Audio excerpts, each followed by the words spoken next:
শনিবার আসন্ন ত্রিপুরা উপজাতি স্বশাসিত জেলা পরিষদ নির্বাচন 2026 এবং ধর্মনগর বিধানসভা উপনির্বাচনকে কেন্দ্র করে এক গুরুত্বপূর্ণ বৈঠক অনুষ্ঠিত হয়েছে ত্রিপুরা প্রদেশ কংগ্রেস ভবনে।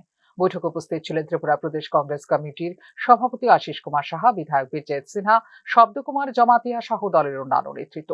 আসন্ন এডিসি নির্বাচনে দল 28টি আসনে প্রার্থী দেবে বলে জানিয়েছেন কংগ্রেস সভাপতি আশিস কুমার সাহা।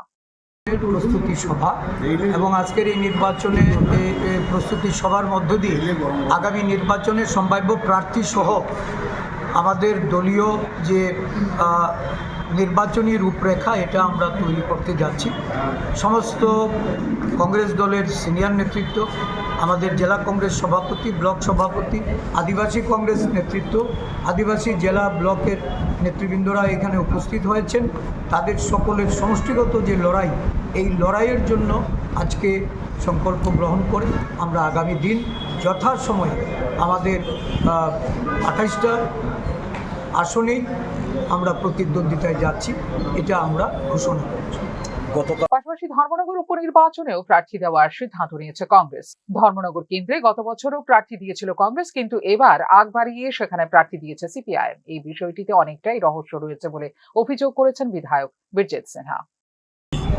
রাজ্যে যে পরিবেশ পরিস্থিতি, মানুষ শাসক পার্টির পক্ষে নয় এবং কংগ্রেস এখানে জিতবে বলেই কমিউনিস্টরা অগ্রিম একটা ক্যান্ডিডেট দিয়েছে, জানে যে কংগ্রেস জিতবে, সেই জন্য তারা করেছে। অর্থ কি, কাকে জিতানোর জন্য এখানে করল।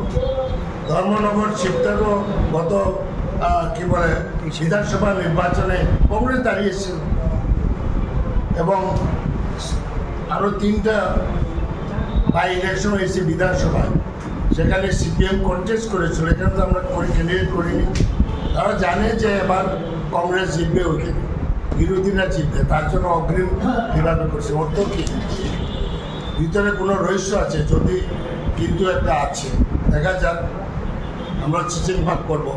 রাজ্যের রাজনীতিতে বিকল্প শক্তি হিসেবে নিজেদের উপস্থিতি জোরদার করতে পদক্ষেপ নেওয়া হয়েছে বলে দাবি করেছেন কংগ্রেস নেতৃত্ব। তবে বাস্তব রাজনৈতিক প্রেক্ষাপট বিশ্লেষণ করলে দেখা যায় এডিসি এলাকায় বর্তমানে দুর্বল অবস্থায় রয়েছে কংগ্রেসের সংগঠন। বিশেষ করে 2021 সালের এডিসি নির্বাচনের ফলাফল বড় ধাক্কা ছিল দলটির জন্য। ওই নির্বাচনে মোট ভোটের মাত্র 2.24% পেয়েছিল কংগ্রেস এবং প্রাপ্ত ভোটের সংখ্যা ছিল 16,425। এই ক্ষেত্রে 28টি আসনের একটিও জিততে পারেনি দল। রাজনৈতিক বিশ্লেষকদের মতে এডিসি এলাকায় কংগ্রেসের ঐতিহ্যগত প্রভাব গত 1 দশকে ক্রমশ কমেছে।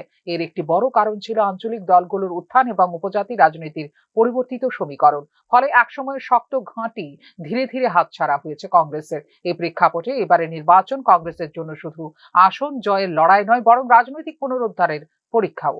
সংগঠনকে তৃণমূল স্তরে শক্তিশালী করা, উপজাতি এলাকায় নতুন নেতৃত্ব গড়ে তোলা এবং ভোটারদের আস্থা ফিরিয়ে আনা, এই 3টি বিষয়ে এখন দলের সামনে বড় চ্যালেঞ্জ।